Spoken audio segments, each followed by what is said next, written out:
baby. Let's rock and roll. Let's not hesitate because we've got one hell of a show lined up for you guys tonight. I've been waiting for this show. This man is at a very special place that's near and dear to my heart. He's about to do some very special things. He already has, but we're going to get into all of that tonight. First and foremost, let me introduce my boy from St. Louis. What's going on, Guru?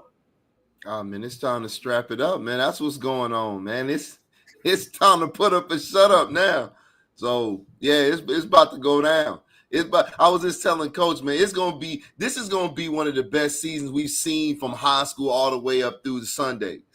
This is gonna be a good season because you got to think on even as far as the league, you got a lot of young quarterbacks with a lot of expectations. So that's when you say the best, are you talking competition? Yeah. Are you talking about Yeah, I'm talking about like competition, man. It's gonna be gonna be high level ball like from top to bottom because so you'll see that it wasn't so much to me on college ball last year, and then NFL has been lagging for a while. But like I said, you got a lot of young dudes that's coming in with a lot to prove. We all got to see what happens with Shador, right? That's turned into an instant soap opera.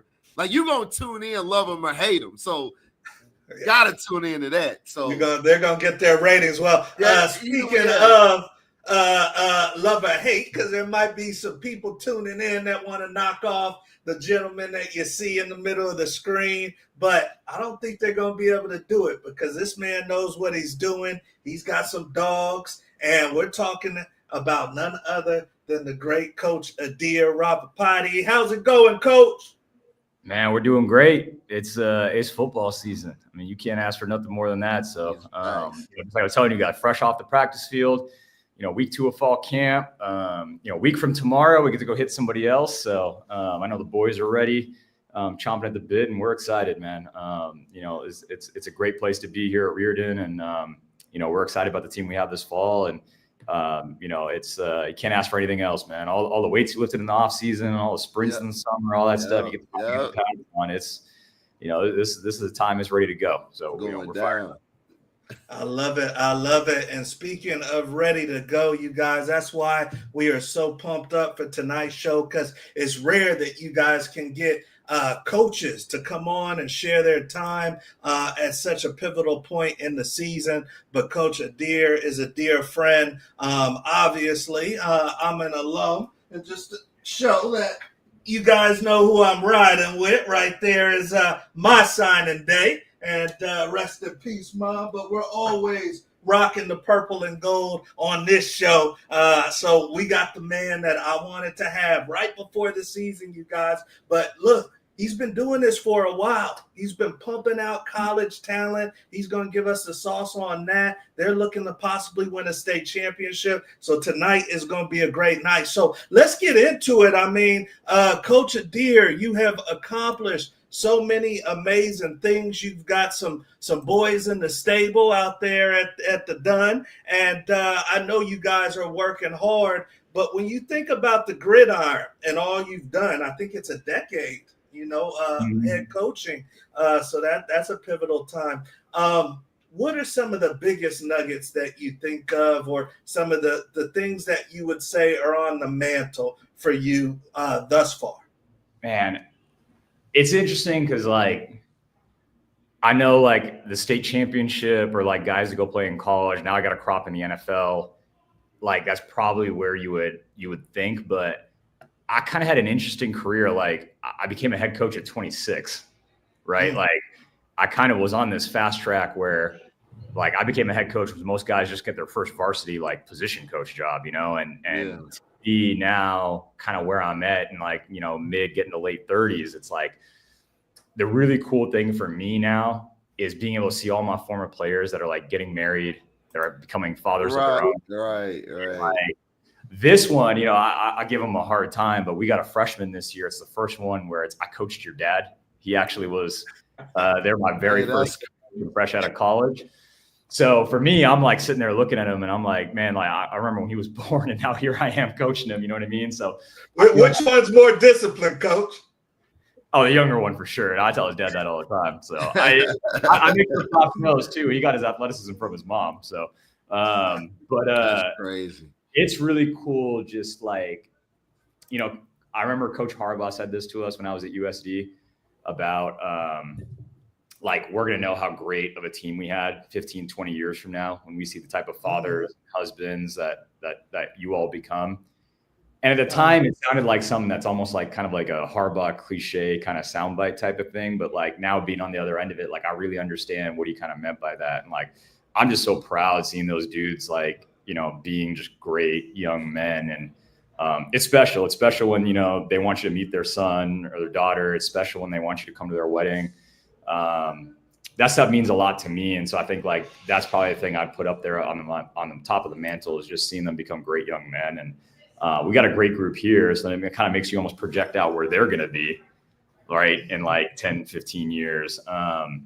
And so that's the thing I think is really cool because then you just see all the time and the work that you invested in those years with their family and with the football community that pours into these kids that you try to build through your program and see them come out on the other side. It's pretty special, man. So, I mean, I definitely would say that like it's kind of a fresher perspective I think I've gotten in the last few years. Wow, that's amazing, Coach. And yeah, there's people that want to coach, and then there's the real practitioners. And you're someone that's in the trenches, and really care about the future of these young men. So I can appreciate that. Speaking of, just the talent on the team, I mean, you've been cranking them out even since you were at MA.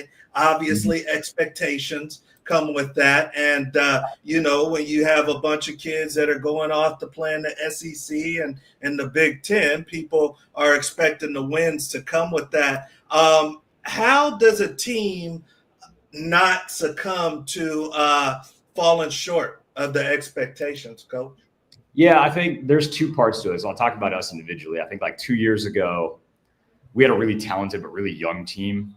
And I think we were kind of going through the ups and downs of like learning how to build culture, learning how to build like a team, building a program. And I think just being honest, like last year we had a really talented team and I think we fell short of our expectations and our talent. And ultimately for me as a head coach, like I got to take ownership of that and view like, where do we need to be better? And like, we didn't play great at the start of the season and we definitely played a lot better down the stretch. And, turnovers doomed us against Los Gatos. Otherwise I think, it's rare you run for 350 yards and lose the game, but it's some of the things that got us earlier in the year. It came back to bite us. And I think there's a lesson learned in that for our team. And I think there's two parts to my answer to that question. I think the first is, for me as a head coach, reevaluating our program, where we are, where we need to get to, and why are we not closing that gap on and off the field?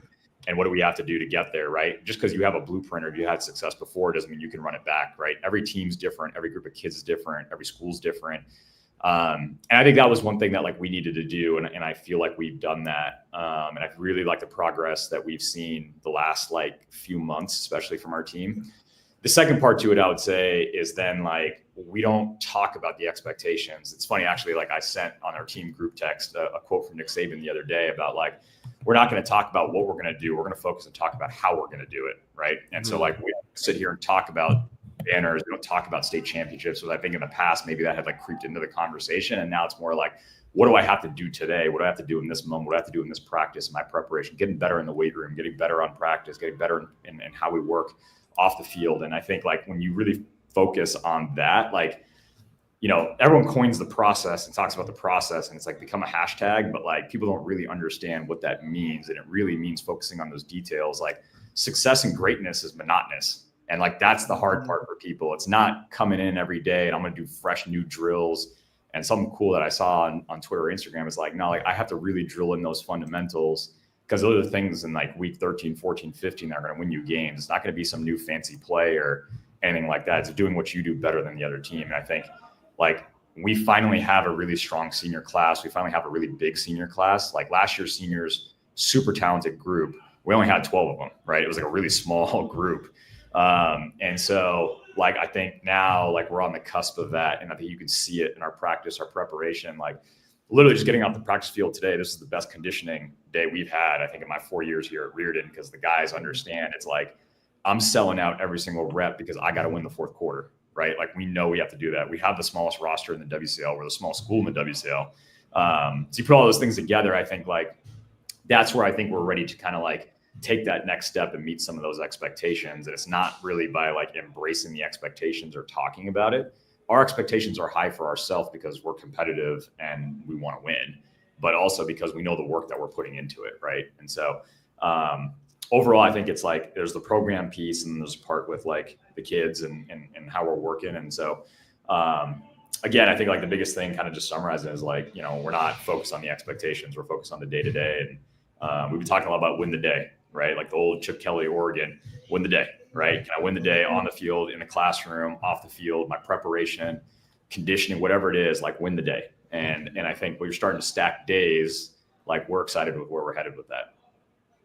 Let me ask you, Q, because you came from a powerhouse in St. Louis, but it was unique because it was a lot of neighborhood people. It was people, you knew uncles, you knew their dad, everybody played at the same school. Did you feel more pressure because of the community, or did you feel more pressure because of the wins and losses in state championships?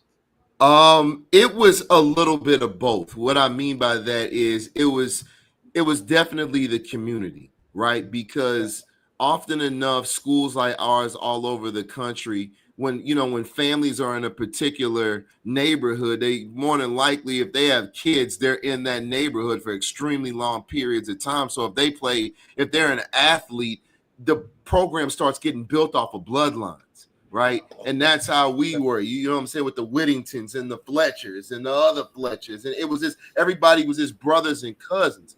What I'm getting at is the bar was set so high from the previous guys that were there, and they were D1 starters and went to the league. It's like you already know what you got to do. They set the culture. Dude, in 8th grade going into freshman year what you got to do and the expectations at Hazelwood East and St. Louis. It's just, it's bigger than the trophies. It's bigger than the guys on the wall in the Hall of Fame trophies and all. It is.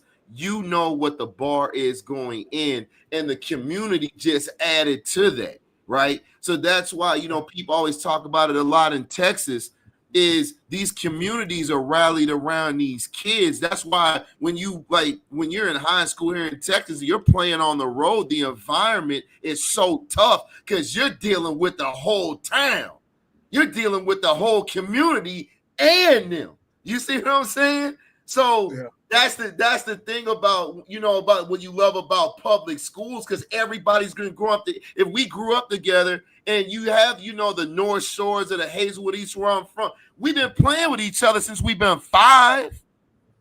Yeah. Right? So you guys had that dynamic. If you're the quarterback, it's pitch and catch all day. You've been throwing me the ball since we've been 6 years old. Oh boy, yeah.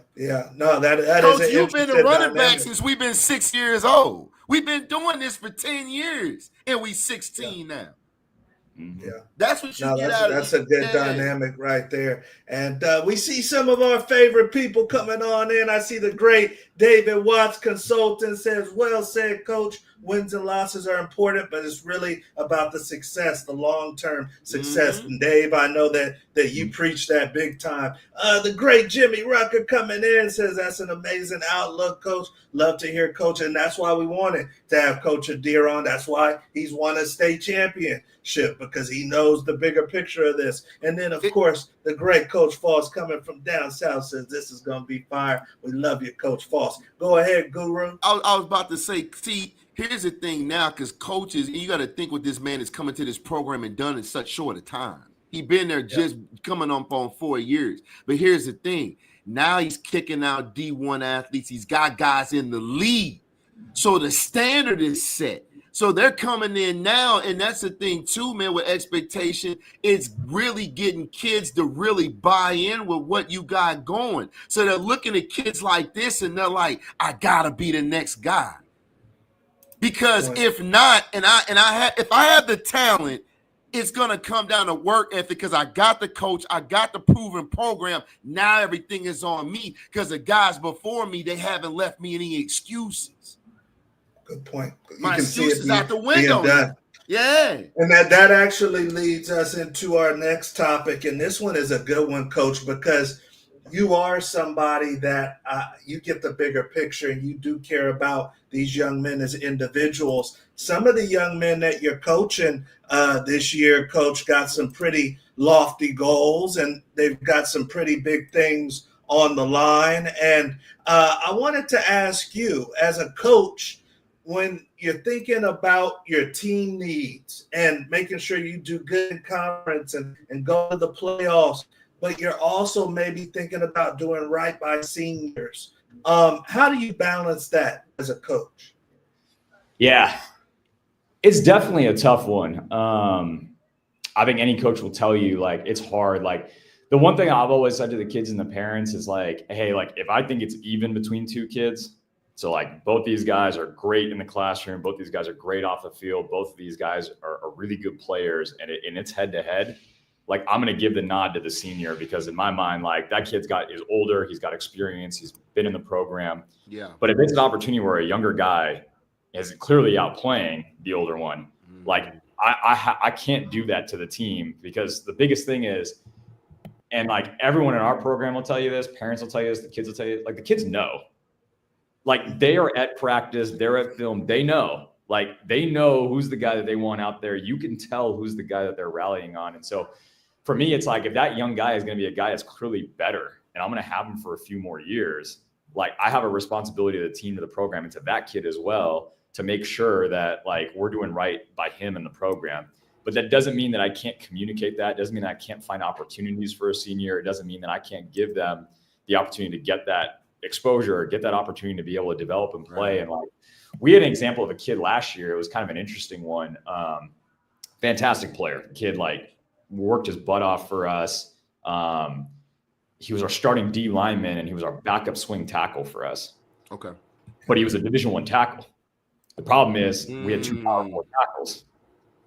How do I now get him the opportunity to be seen as an offensive lineman when he's primarily playing at nose, right? And so for us, it's like, okay, well, I could just sit here and say that, those Power 4 dudes are going to play and he's going to play D line, and whatever tape he gets is what he gets, right? Or we can look at it and say, I actually got 3 really good tackles, right? I can use one to spell him. I can also start to go into some big packages. I can get an extra lineman onto the field, right? Yeah. My team, but I'm also giving him an opportunity to be seen and to grow and develop so that he's getting the opportunity he needs. And so when you can find those win-win opportunities and situations, that's really good. But let me ask you, not to cut you off, Coach, but when does that light bulb come on? Does that come on in training camp? Does that come on during the season? When did you start to say, oh man, I got a little bit of a great dilemma here? For us, I think it was in like that fall camp into like the first game time frame that we really started to kind of see like we have some opportunities to do some things. And I think like it ended up working out. The kid ended up going to Davis. So like, he's off at UC Davis. Right. It's a great opportunity. But nice. I think like the biggest thing is one, like having that clear communication with the kids, which like we really try to do. Like I always tell the kids and the parents, like, you're always going to know why. You may not always love what I have to say, but I'm being honest, transparent. I'm always going to tell you why. Right. And I think that's the most important thing you can do. And then look for those opportunities, right? Like I think for us as coaches, like we need to be creative too. Like I'll be honest, like we got a bunch of wideouts. We have an unbelievable quarterback. We had a great offensive line last year. I could have just been like, I'm going to sit in 10 personnel the whole time and we're never going to do anything. Right. Or I can outside the box and see what are the opportunities to help our team. Hard to run the ball in 10, right? Like it's just, it's tough. Like teams can do a lot to take away the run game in that.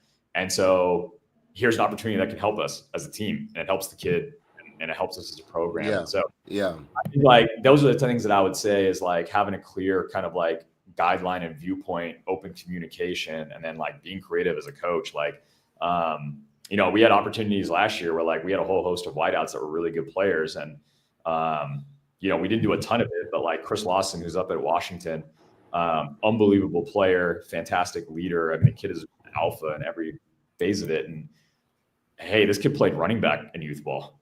It'd be pretty devastating if I can now put 5 wideouts on the field, but I can get into 10 personnel. One of them is big enough to play tight end. He can get into 11. And now you have these 5 pieces that I can kind of shuffle around. Yeah. How do I get creative and think through, like, I don't have a system. I need to adapt it to my kids, right? Like we have a menu that we build off of. And so I think that's what I think like for coaches, I think the responsibility is like just the communication piece, the clear standard and how we operate so that everyone understands the expectation and how we make these calls. And then I think like, where are the opportunities I can find to help those kids get those opportunities, right? In the end, it's high school football. If they've earned it and they have the ability to do it, like you should be able to find a way to get them out there, right? Yeah. Wow, that's perfect, Coach. And just love the fact that you include them in your thought process. You don't just keep them in the dark.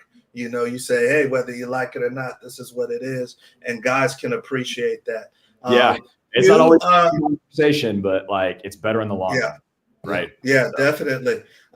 Q, when you look at guys like a Jeremiah Smith at Ohio State or a Ryan Williams at Alabama, what percentage would you say, 0 to 100%, is on those coaches at those schools to make sure that those guys get off?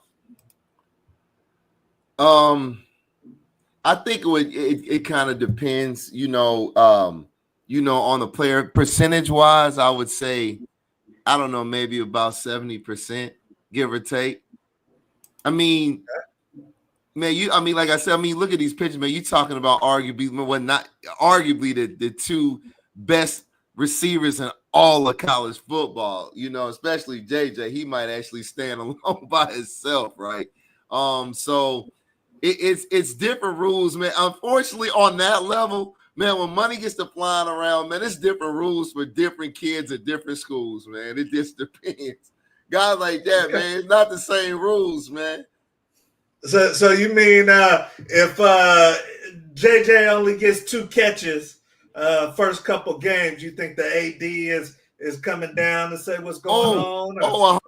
100%. He's barking at the OC, barking. Like this kid is filling the seats. Like, give him the ball because I said so, right? All right. So you hear from these 2 gentlemen that kids like that are worth the price of admission. You know what I'm saying? Okay. All right. So you hear from Guru and you hear from Coach that there is a huge chunk of the percentage that is on the coaches to make sure that these guys get their hands dirty during the game and can make some plays. So I appreciate that from you guys. And got the great Mark Rosillo talking about another Crusader, saying plenty of legends on the screen. We love you, Mark, and thank you for tapping in with us. That's a hard-working man. I know you're probably working right now, Mark. So on to our next topic. And once again, we have the great Coach Adhir, Riordan High School, my high school. I got to get to the games because he's doing big things. He's sending kids to college. He's got the sauce. He's got the sauce in the recipe, and we're getting it here tonight. This one I thought was good, and I wanted to run this by you, Coach, because you've got a superstar quarterback in the stable, and it looks like young Michael Penix got into a scuffle. He found himself at the bottom of a training camp scrum. And I wanted to ask you, because we have codes in football. We have codes in the locker room, and you got a superstar quarterback. You guys are going to scrimmage De La Salle next week. If a fight breaks out, Lord Jesus, you got two Catholic schools, no fight. If a fight breaks out, gonna be a fight. And you look back on the tape, Coach, are you expecting to see 9 in there like Penix, the 9 from Atlanta? Or are you hoping that your boy stays out of it? Here's what I'll say. Mike is one tough kid. Now, he played middle linebacker growing up in Pop Warner before he went full-time on quarterback. So if I can let Mike loose in hitting drills, he pretty much asks me every day, he'd do it. He's a fantastic teammate, a fantastic leader. Just an unbelievable kid. I know he would have his teammates back unquestioned. Like, it's just the type of kid he is. But I'd probably throw myself in front of him if someone was coming near him, though.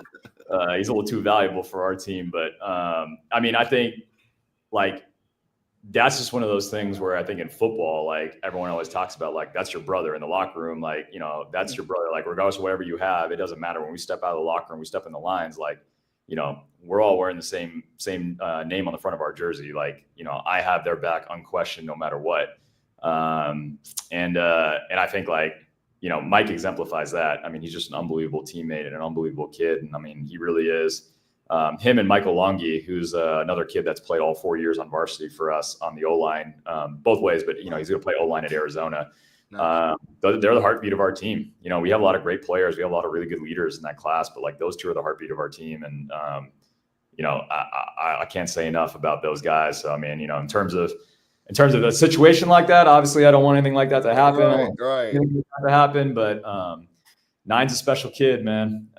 So, the type of kid he is, I mean, he's tough. He ain't surprised. So I hear you. Guru, talk to me.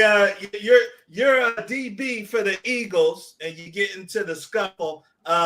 Is it okay if this man jumps into it, or are you letting him have a pass?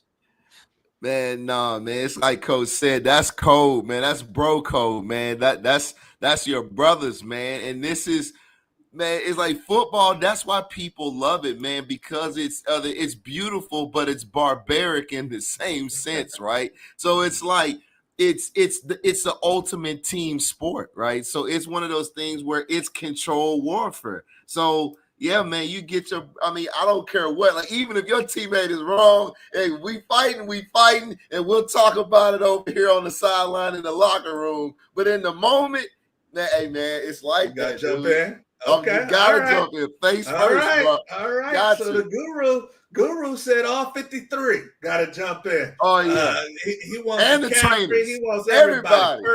Everybody in there. So that's how Guru's checking. Coach says, "Don't touch my quarterback." Next week, you guys get into it. You don't only touch want to get a pass. All right. And Coach Hughes, we see you, baby. He says, yeah, Mike is a monster. Yes, he is. And great Andrade family, Miguel and Javier. Hello, coaches, man. We love you. Thank you for tapping in. He's saying having a tough QB is good. Yeah, but want to keep them healthy. That right, Coach, right there. Thank you guys for joining us. We are on to our next topic, rocking with the great Coach Adhir. He came straight from practice, you guys, to give you some love, and we appreciate him for that. I wanted to get into this with you, Coach, because obviously, I mean, this isn't a mistake what you are doing in the recruiting world. It is harder than ever for some of these high school kids right now to get offers on the table that they deserve. I know you and I have talked many times about recruiting. Talk to me about maybe a freshman coming in, Coach. Someone coming into Riordan this year. Obviously, they know they want to go play D1 ball down the road. They're trusting you because they've seen you do it. They say, Coach, give me 3 things that I need to make sure I master freshman year. What do they need to have on tap freshman year? Man, first thing, academics. The number of guys that I see that come down the line that if you have over a 3.0, like these guys don't understand, if you have over a 3.0, the number of more opportunities you have to go play college football, right? Yes. And I'm not, like there's Division I, FBS, FCS, whatever. They don't realize the number of schools that have GPA requirements.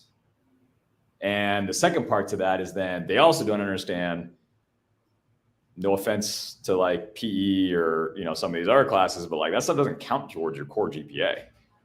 So get them to understand that like the number of guys that I've seen that ended up turning it up their junior and senior year, but all of a sudden they weren't able to, like, they finished with like a 2.8. And it's like, if I just did better my freshman year in like these 3 classes, all of a sudden it's like, Weber State could have offered me. I'm just kind of making up an example with an FCS school that's got like a GPA requirement, right? And like you're sitting there and you're like, it's just hard to have perspective at that age because a lot of times as a freshman, you're trying to figure out high school, right? So like the first thing is just like making sure like get off to a fast start academically, like be with your counselors. Am I in the right classes? What's the plan for me academically? Making sure that like you have the support and the plan to like do well in the classroom because like that's going to be the number one thing.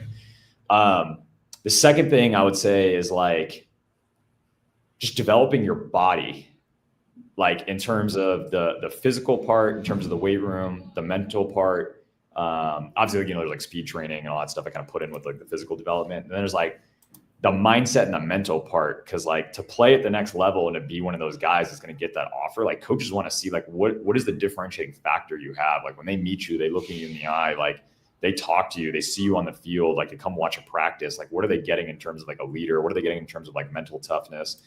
And then like a lot of guys, like you'll see, it's like, oh, they don't start taking the weight room really seriously until like they're in a junior. They don't really start junior year. They don't start like, I'm going to go run track to try and get faster until like they're a sophomore or a junior. And like, think about how much farther ahead you're going to be if you start doing that stuff early, right? So it's just like, again, like if you want to go chase this goal, like what's the investment that you're making in? Because if it's doing just showing up, everyone else in the country is just showing up to like their team weights. Everyone in the country is just showing up like to do those things.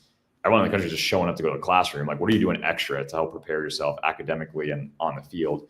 Then the last piece I would just say is like nowadays in the whole like world of 7-on-7 and 5-on-5 and all this stuff, I think it's great.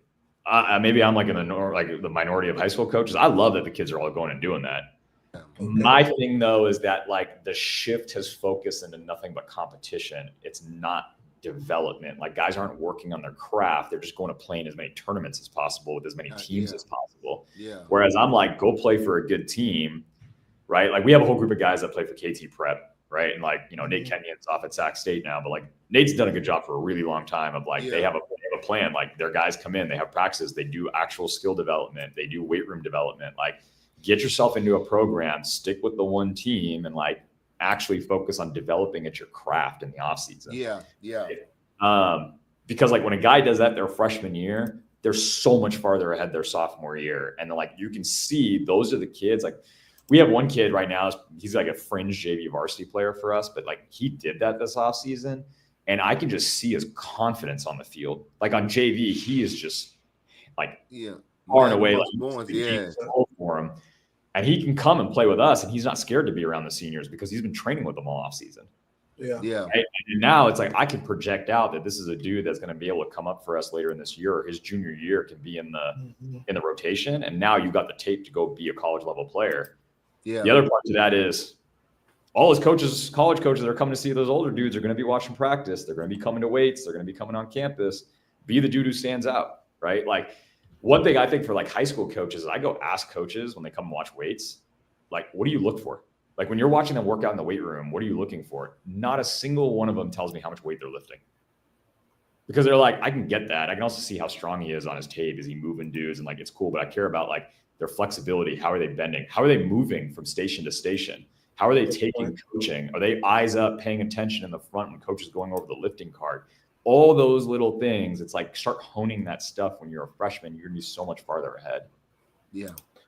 Wow, you guys. He gave you a lot of game, and hopefully you young bucks. He was talking freshmen, but it's really all of you.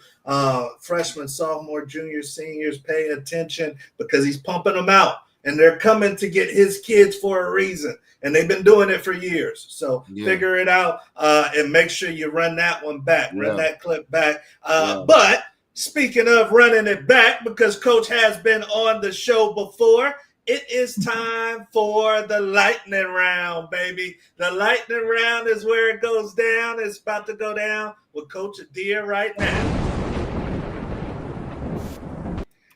All right, so let's rock and roll, Coach. You know the routine, baby. You got 60 seconds. Now, I know you were a receiver in your day back in the USD hardball day, so you must have a little speed. We're going to see how you go on this lightning round, Coach. Let's get the stopwatch ready. We got the zeros. Now, I'm hoping he wins because he's coaching my school. I'd love to take this gentleman to lunch if I could. But he's got to get to 15, you guys, because 15 is our marker. If you're joining us for the first time, I've got a list. Coach Adhir is going to say the first thing that comes to his mind when I say things on the list. Of course, he's coaching at Catholic school, so it's not going to be any cussing or anything going if you're joining us for the first time and we got him going. So you ready to rock and roll, Coach? Yeah, let's do it. Let's jump in. All right, baby. All right. Now, try to keep it to one word so we can fly on this. All right, the locker room lightning round. All right, number one, 60 seconds. Number one, the first thing that comes to his mind. Harker High School, go. Oh, best times of my life. Fried chicken or baked chicken? Fried chicken. The WCAL. Great league. Josh Johnson. 1 of 1. Best you've ever coached against. Oh man. Got him. Oh, there's a lot of good ones. I'm gonna have to pass on all of them. There's a lot of them. Coffee or tea? Tea. Favorite football movie? Friday Night Lights. Jim Harbaugh. Great coach. Favorite place to eat in the Bay Area? Ooh, Spruce. 50 seconds. Tommy Toffee. Again, 1 of 1. Special. Hang glide or ride a bull? Oh, ride a bull. I ain't getting up there. Portugal or Bahamas? Time. Bahamas. Give him that one. We'll give it Yeah. to him. Bahamas. Oh, you got me on that one. And actually, hey, everybody. everybody. One off the record. NIL. Oh, I'm gonna say controversial and leave it at that. Yeah, yeah. Hey, I'm gonna say I'm all about the players getting paid, but the NCAA's got to step up, man. Yeah. It's out of control, man. You got me with that one. There were so many names going through my head of guys I coached against. I couldn't pick one. That's crazy. Yeah. Well, I didn't want to go played or coached the guys you coached because that's tough. You got a lot of guys you love, but now that there's a lot of guys you coached against. Now that I thought about it, I probably have to say Ben Verkerven, who was at Sacred Heart Prep, and then Washington, and then the Seattle Seahawks. He was a problem, right? He was, just tough. Kid played middle linebacker, running back. He was. You didn't coach against Vita Vea, did you? I did when he was at Milpitas. He was a specimen. But we didn't play them in a game though. I think we scrimmaged them or something, if I remember, in a camp in the summer. Yeah. Ben we coached against when I was at MA, and he was at Sacred Heart Prep. He was just, leadership, the whole bit, man. He was special. Yeah, and I see some of our greats coming in. The great Jimmy finally giving me some love. He's always on me. Says great questions, Coach Wood. And then Friday Night Lights, he says that should be worth 5 points. That's what the great Coach Hughes says.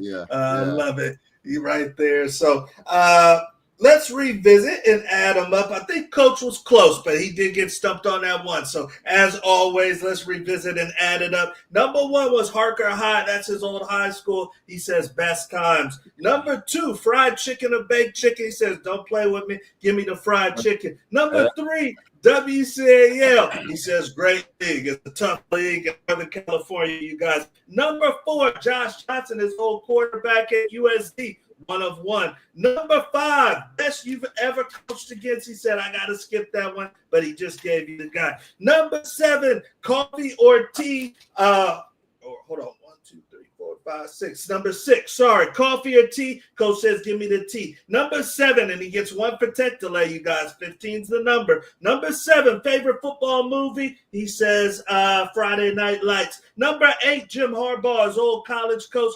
Great coach. Number 9, favorite place to eat in the Bay Area. He says Spruce. I'm about to check that out. Number 10, his great offensive lineman, Tommy Toffee, going to the Ducks. He says 1 of 1. Number 11, hang glide or ride a bull. Coach says, don't put me in the air, put me on the bull. Number 12, Portugal or Bahamas. He says, give me the island. I'm going Bahamas. So with the tech delay, 13, Coach. We love it. And it was the best player you ever coached against. That's hard. But I'm going to take you to lunch anyway, so we're good. All right, we are on to our last topic of the show, you guys, and we appreciate you joining in. This is the Q&A. So if you're with us live, obviously our Q&A section is open. You got a question for Coach Adhir, put it in. We got this man right before the season. But Q, I know you got something for Coach. Definitely, Coach. So the question we have for you this evening is, if you were starting a team from scratch, what would be the first 3 positions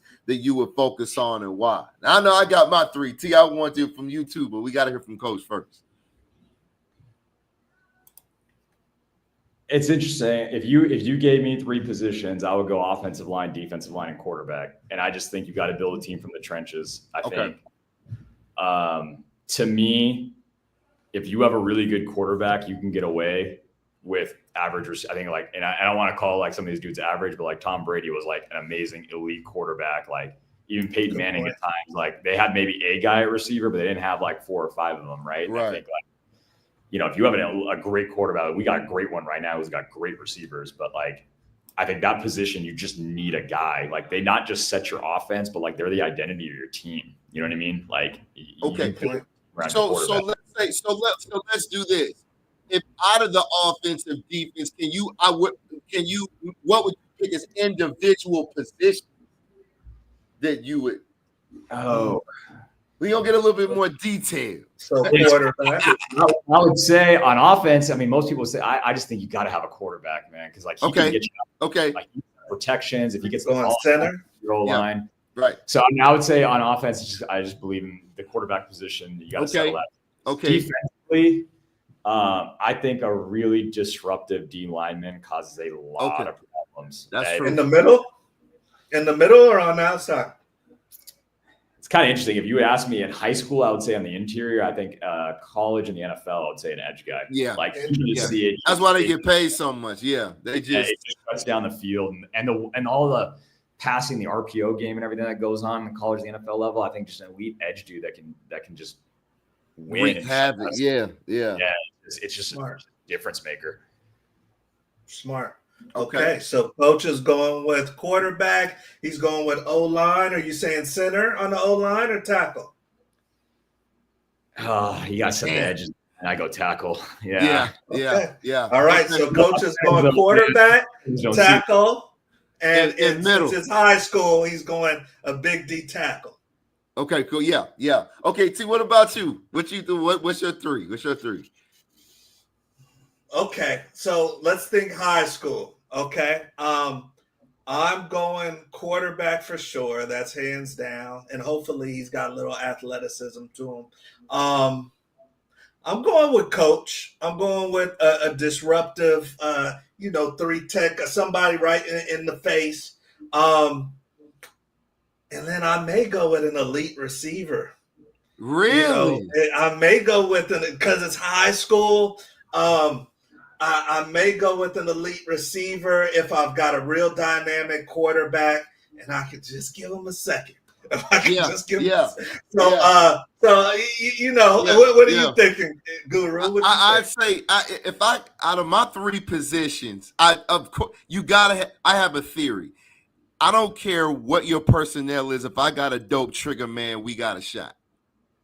Yes. It don't matter who we play. All agree.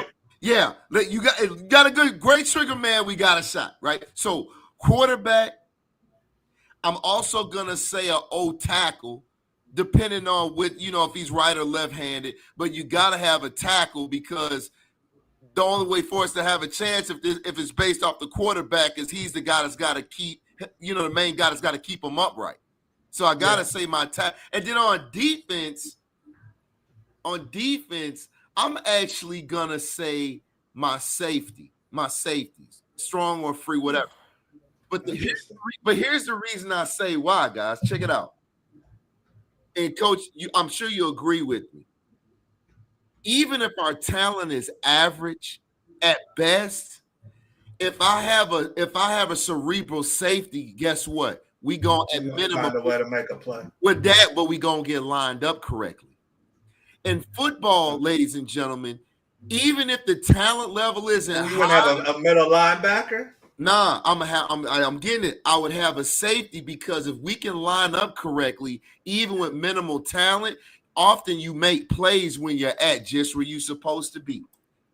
If our safety can get us lined up from his view and we get lined up, we gonna have a shot every single down on every series just by getting lined up. Is saying tackle, nose tackle, and a receiver. He said we can make a QB if you got Randy Moss out there at the high school level. Coach Hughes. You can throw it far. Yeah. DT. Big Ruckus saying QB, tackle, DN. Okay, so we're all close. Big Will coming in 226. We see you, baby. Top 5 players. That might be a little bit much for Coach. Yeah. Give me top 3, Coach. Who and let's say not on your team, but either last year or that you know is coming back this year, top 3 kids that caught your attention from other teams in the WCL. Either this past season or that you know. Coach Vandermeid's son, Lenny, was the head coach. Mitty? He was head coach at SI. He's down at Santa Margarita now as the OC, but he was the head coach at SI last year. Okay. Awesome. He's a great dude, great coach. His son, Isaiah. They were loaded. Isaiah's going to be a problem. He's going to be a junior at Santa Margarita this year, but his freshman, sophomore year at SI, he was already one of the best. He's a legit potential Sundays player. Like D-lineman? Yeah, he plays D-line. Yeah. Wow. He's a really, really good one. He's a really good one. Great kid, too. You guys make it hard making me pick other kids. Champ down in Valley is a good one. He played tackle for them. He's up at Washington now. Yeah, he was at Valley Christian. Champ's a great kid, really good player. I know Coach Machado down there just talk about him off the field and everything. Mm-hmm. Those are kind of some like higher profile kids. There's a kid from Midi who was the league MVP a few years ago who's at San Jose State, Danny Scudero, who I'm telling you right now, he is going to make a name for himself in college football this year at San Jose State. They throw the ball around. What position? He plays receiver. Okay. And there's a lot of good ones. Sacred Heart had Jerry Mixon and R.L. Miller and some other guys, and Midi's had a couple. I mean, all the teams in the league. St. Francis, I mean, Kingston last year, I mean, he's an unbelievable player. But Scudero, I'm telling you, turn into some San Jose State games this year. It'll be nice. Yeah, that's what's up. We'll definitely tune in. WCL's good, man. I mean, Sarah went on that incredible run to 3 Open State Championship games. I didn't even mention one of their players yet. They had a whole host of them. So, I mean, yeah, that's a tough question to pick 3, but those are 3 that I look at and I was like, man, like those guys are like, I mean, they gave us serious problems. Like, kind of ones as a coach, you're sitting there and game planning and you're like, take your headset off, damn it. Yeah, no, I mean, it's like, Can somebody block this man? They were a problem. I mean, they're good players. Yeah. No, well, hey, Coach, I don't want to keep you long because I know you're getting ready to go through the fire of a season, and it's going to be a great season. I can already tell you got some seniors that are seasoned, and I know they're waiting for a big year. So thank you, Coach, so much for coming on. Go Crusaders, and I'll see you soon out there. Appreciate you guys, man. Go Crusaders. And, appreciate you guys having me on. And T, hey, lunch anytime, man. You let me know. It's on me. It's on me, Coach. All right, you guys. So, hey, that is the great Coach Adhir. See a bunch of people pulling up for Coach, and we appreciate you guys. Yeah. Don't be strangers because we do this every Thursday. Q and I, we go deep, you guys, into our bag to bring you some of the best in the football industry, whether it is players, coaches. We had a parent on of a running back for the Cleveland Browns last week. But you guys, we bring you guys everybody you need to hear from when it comes to this football industry, when it comes to getting this sauce and figuring out how to navigate this thing. So appreciate you guys showing up tonight. But don't be a stranger. Come back next week. And then also, if you do need some recruiting support before you go pro, is just not a podcast, you guys. We actually help young men across the country, many Crusaders, and work with Coach Adhir all the time to help kids get off and get exposure. So check out beforeyougopro.com so you can make sure you get all the resources and knowledge you need. And if you do need some recruiting support, reach out to us. We also have jumped into the AI game, you guys. So check out Football Scout GPT.com if you want to stay up late night 24/7 because Coach got a bedtime, but the GPT Scout doesn't have one. So you guys can stay up and ask all the recruiting questions you have. And then you heard Coach at the end say NIL is controversial. Well, there's also real money to pass. Some of his players, like this gentleman right here, are getting a real bag. So if you guys want to find out more about NIL, and it's not just for the superstars, it is not just for the superstars. You better get up on entrepreneurial NIL as well. Go to nillllc.org and get some free content on how you can throw your camp, start your apparel, get your website going, and make some things happen in the NIL space. Q, what would you have been doing in Lawrence, Kansas, with some NIL money in your back pocket? Hey man, ain't no telling, man. My whole side of my family's in Kansas City, so ain't no telling, man. Ain't no telling. I'd be at Gates eating a lot of barbecue. I tell you that. That's why I'd be at Gates barbecue smashing. we can handle barbecue as long as we keep Coach away from the law or Guru away from the law. Oh yeah, we're good to go. I'm good. And then we got Greg Coach Foss saying, "Good luck, Coach. We love you." And then of course Coach Hughes saying, "Appreciate you guys." And yeah, Elijah. We waiting on Elijah. His son JC All-American nice. at DB. Yeah, so it's rocking and rolling in the Hughes household. So we love you guys. Make sure you bring a friend next week. We'll have another amazing guest for you guys. That is it for tonight. Root on those Crusaders. Guru, anything for the good people before we hang it up? I'm going to say it again, man. It's game on. A lot of people, their first game of the season tomorrow night. It's going down. It's Friday Night Lights, baby, especially in Texas.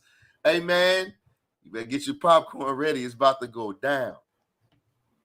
Hey, Guru said nowhere to hide. So we'll see you next week, baby. Have a good one.